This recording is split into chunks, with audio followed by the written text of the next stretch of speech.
How much risk are you willing to take? How much risk you take today is going to be different from what you take tomorrow. And luckily in our society, there's people that are willing to take risks, because the risk takers are the entrepreneurs, are the ones who develop businesses. Every invention out there was done by a risk taker. Everybody that came up with an idea and bought into it with their mind and their capital and their labor, has taken risk. People go, oh, he made so much money, whether it's in business or sports or anything else.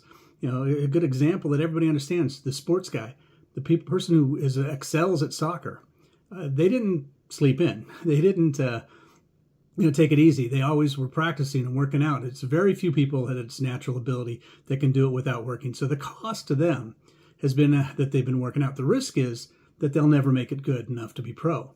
So they spend all their time doing this. So we've seen that with a lot of people that in high school, they're going to be a basketball player. So they spend all their time and money doing basketball. They get basketball training, but they don't get tutoring. And at the end of the day, the tutoring is what would have made a difference in their life. You know, they're not going to be playing basketball at 40, but they will be using the skills that they learned when they were younger. So the businessman or woman, the business individual, the entrepreneur who takes a risk, they spend the time. A lot of times people go without a salary. They go without pay. They put their house up for mortgage. You know, when I had my export business, the bank came to us and said, you need more collateral. So they had a personal guarantee. They had a second deed on our house, or a title to our house, claim to our house. They had a claim to our stocks.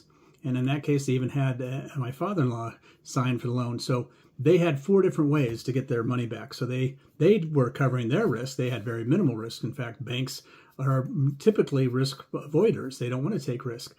We had a lot of risk, and we went without investment, or without income. We went with investment without income to try and build the business.